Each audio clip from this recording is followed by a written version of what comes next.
Life is this. I like this.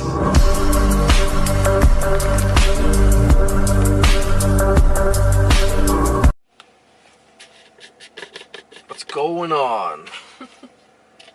Oh, damn dust again. This stuff every time. But today, today I'm going to talk a little bit about sticking to the same program for periods of time and why that's especially important for a beginner. So I'm just taking my pre-workout. Got rainstorm. Yeah. Valencia orange. You okay? Yeah, I'm dying. Okay. The powder. I just dropped my whole scooper. Okay.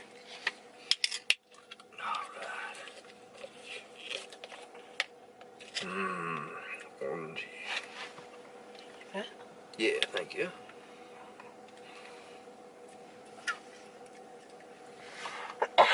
Oh my god.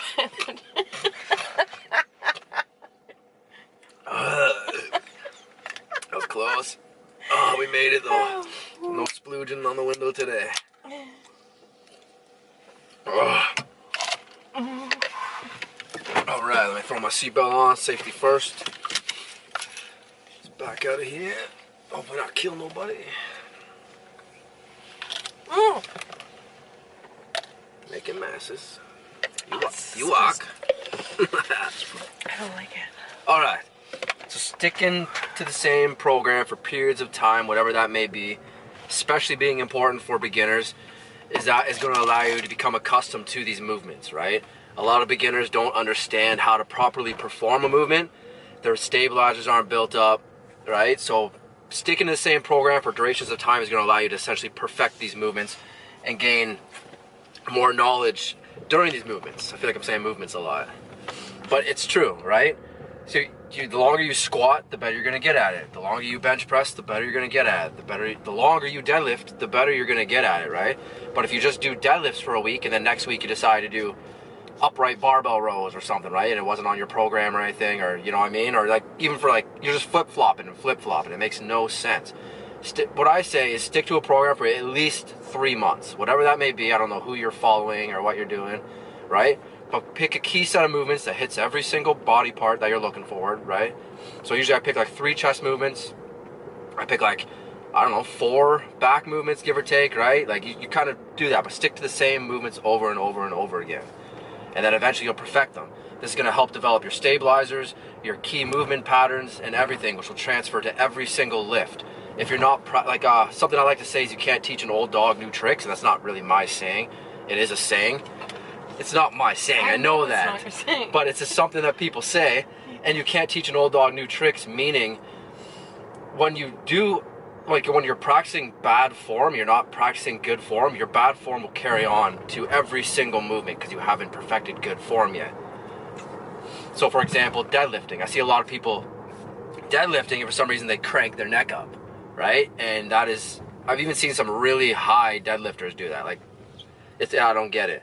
But that's something you don't want to do, right? You want to maintain a neutral spine as much as possible. That'll make you safer, right? Now, see a lot of people when they're benching, their shoulders are way kicked out here. You should have a nice tuck, right? You shouldn't be shrugging into it. You should be braced and tucked, back arched, upper back solidified, right? You're creating a solid platform to drive from. Now, there's a lot of good information out there to learn proper lifting form. There's a lot of bad information out there, right? So you gotta kind of be able to differentiate. But there is a lot more good information than bad information. So find the good guys and just follow along with them for 3 months, and then switch your program. Start adding new stuff in, right? After you've perfected your main compound lifts and you've got your idea of basic form down, all your stabilizers are now developed, you'll be less likely to hurt yourself. I don't know if I covered that very well or not, but that's why you want to stick to essentially the same program, right? Oh, I forgot this. It's also going to help you gauge your weights. There we go. That's a friggin' big point. It's going to help you gauge your weights. If you do bench one day, like barbell, and then the next, or 1 week, and then next week you do dumbbell bench, you know, and then the third week you do cable bench, right? For example, you don't have any accessories or anything in between there. You're not going to be able to gauge your weight as well on your barbell bench press or on your dumbbell bench press, right? So sticking to, say, 3 sets of 10 at say 135-pound barbell bench, you're like, okay, I hit 3 sets of 10. Next time I can come back and try a 145 bench or a 155 bench, right? Say you hit like a 10, an 8, and a 6. Well, next time you know you can come back and you can try and push for a 10, an 8, and an 8, or a 10, a 10, and an 8, right? Constantly trying to push weight or push reps, right? It's a good way to monitor your progress. But if you're constantly flipping between exercises and you don't even know you don't even have a basic foundation, you're not going to be able to track your progress very well. So that's my kind of point, and I hope it helps someone out there. Again, mostly for beginners. There are some powerlifters and even bodybuilders that will be sticking to the same program for a while, but as you become more advanced, you understand where all your weights lie, you are going to start wanting to shock the system. Is what, you trick the body, you trick it into growth, right? So switching your movements up can be very beneficial, and for me, I seem to get bored with the same program over and over and over again, so I do like to switch my movements up now that I know where my general foundation is, right? But it's taken years and years and years to get to where I am now. So yeah, what are you giving me a weird look for? How many years? Years and years and years. I'm like over 6.5 years now training. Yeah, pretty cool, eh? Years and years and years. Years and years and years and years and years and years and a half. But hopefully that helps someone, right? Stick to your movements, and you'll eventually get them, and you'll eventually realize they're easier. Like your cues, you won't be constantly thinking, like say a squat. Say you have knee cave, right? Your knees are constantly caving in, caving in. Well, if you think about it, try and perfect it, right? Maybe you got to strengthen your glutes a little bit, or maybe you have weak hits or weak stabilizers, but you constantly develop that movement, it will get better. And eventually you won't have to think about keeping your legs driven out over the toes, right? Eventually it becomes second nature, and you'll just do it instead of having to be like, okay, keep my knees out, make sure they don't cave in, right? It just becomes second nature the more you practice it. Now you no longer have to think about it. You can just focus on stabilizing now, or driving through this motion and pushing through this heavy ass weight. So it gets easier. Perfect your basics, perfect your program, and then start experimenting with the crazy stuff. All right, I will see you in the gym. Yeah.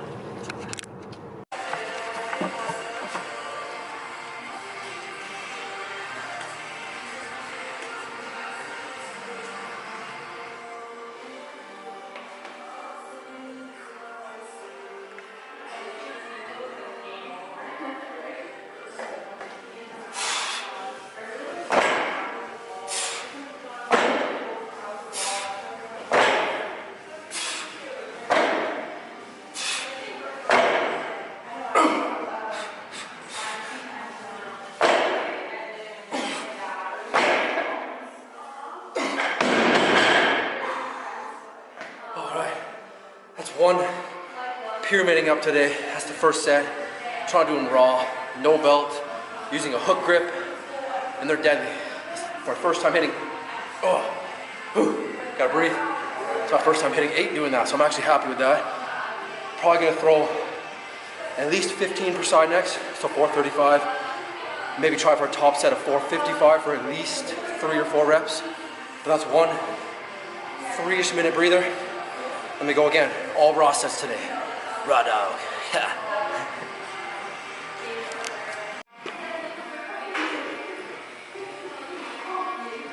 Good? Yep.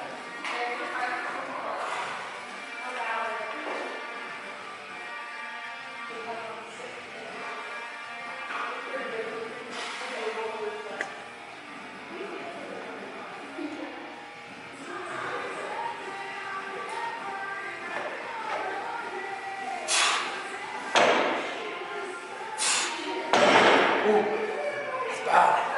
Let's try again. Okay.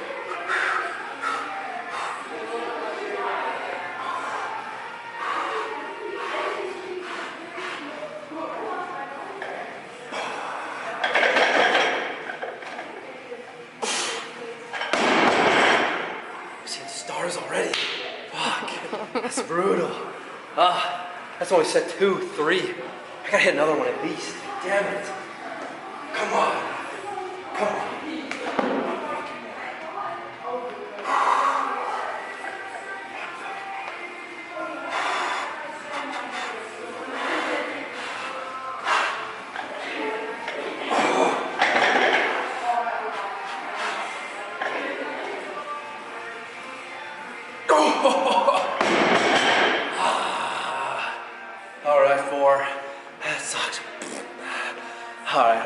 I guess. Not really, but damn it. Oh, so I'm probably actually gonna drop back instead of pyramiding up like I wanted to do, just so I can drive more reps. And this will be our overloads, right? No set amount of reps, just 3 sets, but taking them to failure. Oh, I was trying to go up all the way, but I couldn't.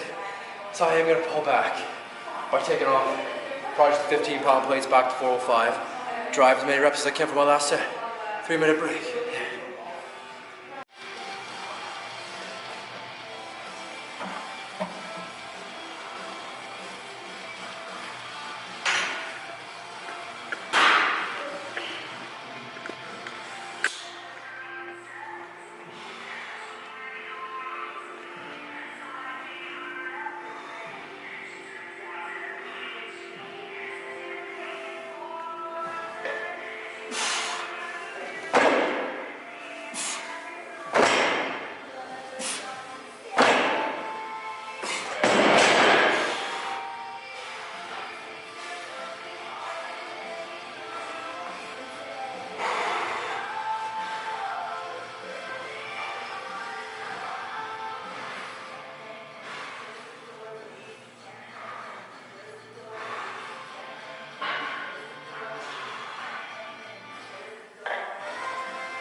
All right, that was my 6, 5, I don't even know. Whew. All right, I'm good with that. Those are the overloads, about 3-minute break in between each one of them, just pushing everyone to failure. Freaking pre-workouts come back on me. Now we go into probably a lat or a row variation with like sets of 15, trying to keep the contraction and just drive hard, right? Yeah. Yep. Alright, so like I explained, gonna be flaring on the elbows in this one, just to try and drive them into our sides, not so much in front of us in that arcing motion. To me, this creates a good contraction and a good mind muscle feeling in that upper and mid lat, right? It's almost like a drive in.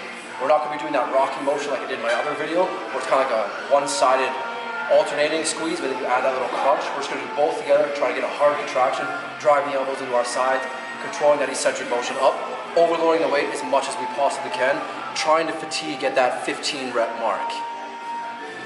And using like this weird hammer grip attachment, right? It's like easy. So nice big flare.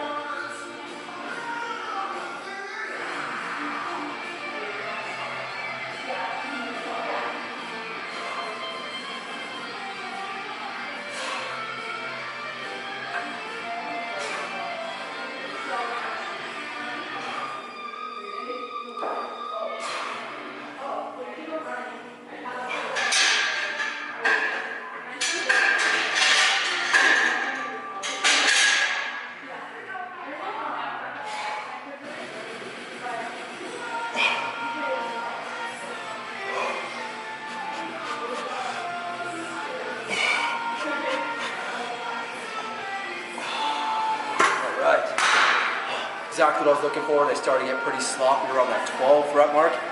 I was just trying to keep them as isolated, as controlled as possible, not really emphasizing cheat reps here. That's 1 set, 2 more, won't be recording all these.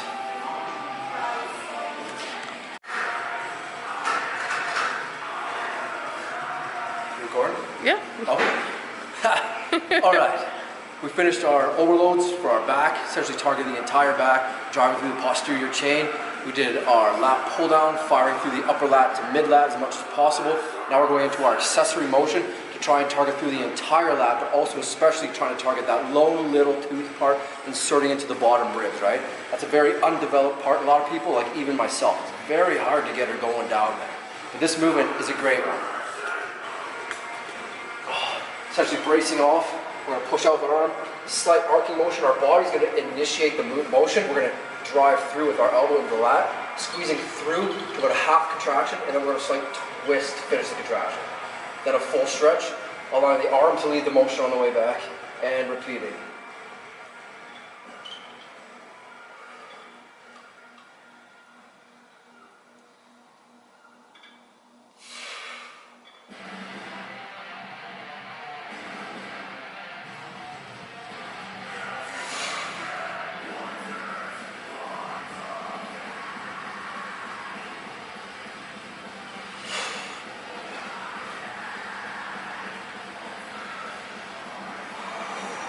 Get other angles, babe.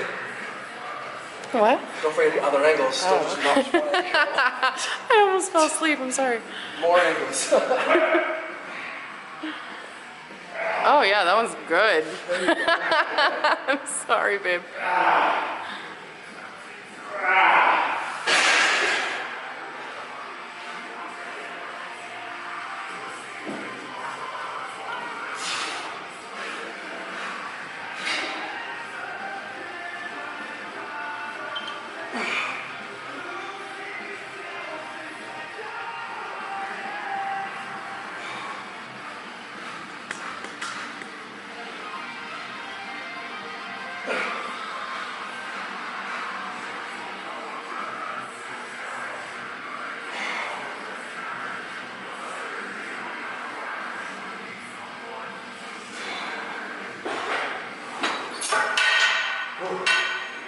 I'm gonna go up and wait for my next set, but of course about a minute break in between each arm. First arm, minute break, into the second arm. Trying to keep that same tempo the entire way. Full stretch, right? Now you should feel the lat through the entire motion. Do that full stretch. It almost should almost feel like your muscle fibers are tearing, right? And you come in, nice arcing motion, about halfway, add that body twist, and finish the contraction into the lat. Then again, initiating with the arm, the body follows, and do a full stretch. Minute break, I get my next side. Yeah. Okay, doing some barbell shrugs now. I haven't done these in a while. We're gonna be purposely doing these, of course, to target traps, but also trying to get in our mid-upper back here. If cheat reps are incorporated, that's perfectly fine as long as I'm getting a hard contraction and controlling that eccentric somewhat. Right, I'm not doing stupid cheat reps like you see some guys doing, but somewhat to a point, if it's all right? But I haven't done these in a while, so hopefully they go well. I'm gonna slightly hinge at the hips, forward into it, right? And I'm gonna drive my shoulders, of course, back.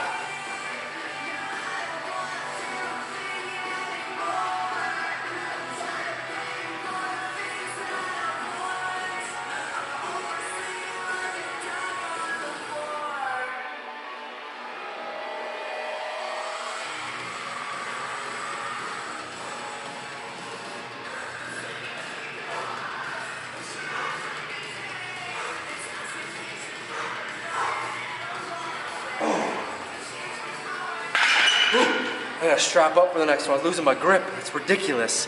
But that's good. It felt good. Contraction's what I wanted. And the reason I'm hinging at the hips is because your traps are part of your back, right?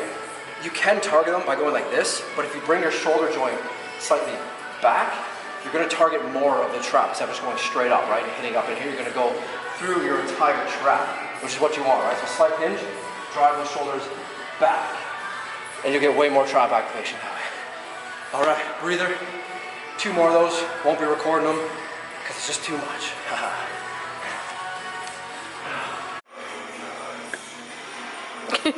All right. So last exercise, we're going into lateral raises. We're gonna be doing a superset to overload again. Almost the same thing I did with chest, right? Burning out, driving blood into the chest with the dumbbells, and then driving off into an isolated Smith machine. I'll be doing the same thing, but both will be machines here. Driving blood with the lateral raise machine, and then hopping off into the seated lateral raise, which is a bit easier. Overloading on the seated, of course.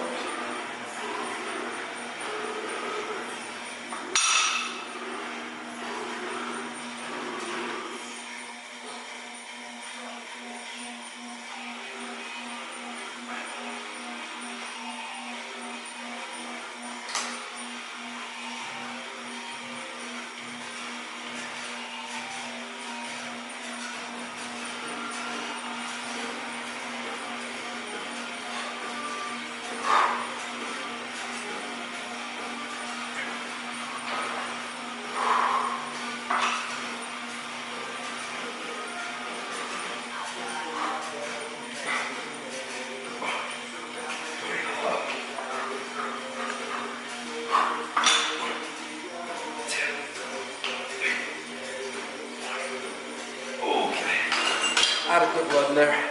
Now overloading up to 80 right now. We'll see how this goes. This should be fairly heavy.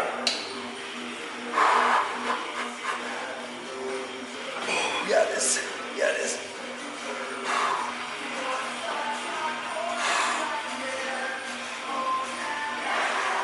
Whew.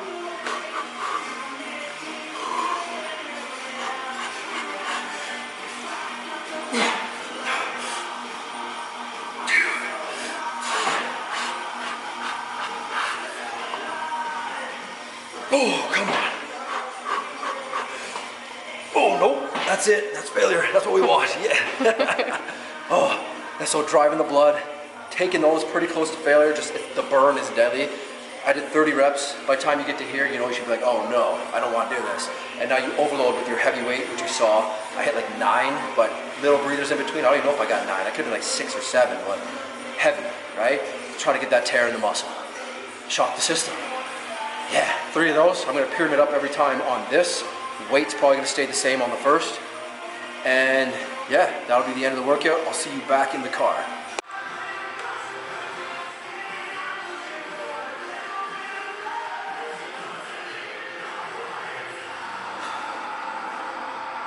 Let's get that hat back on. All right.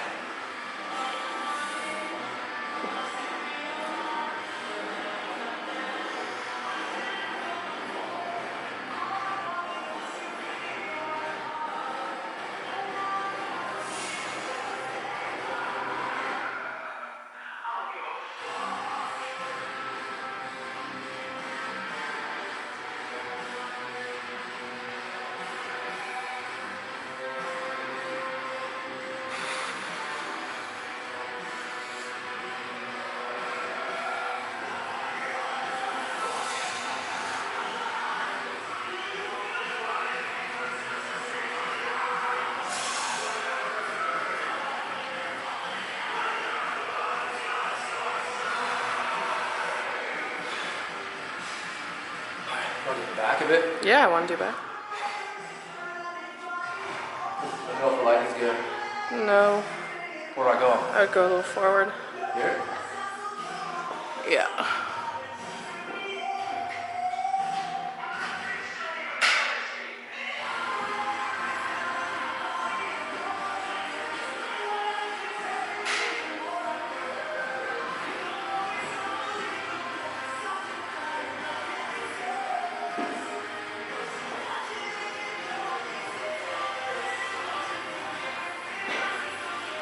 Take one step forward.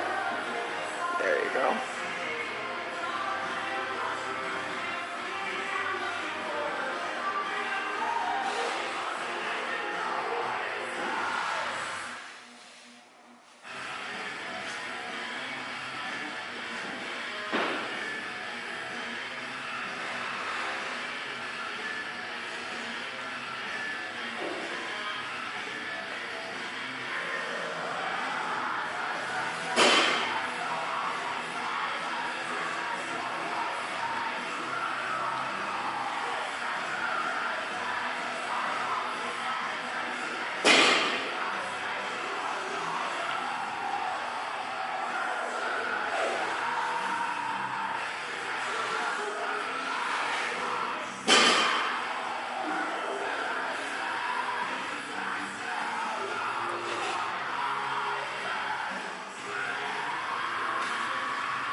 That's better.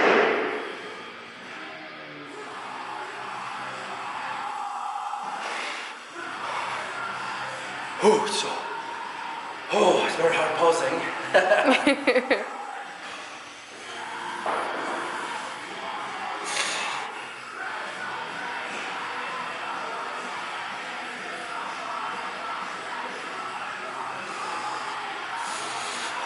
I'm done.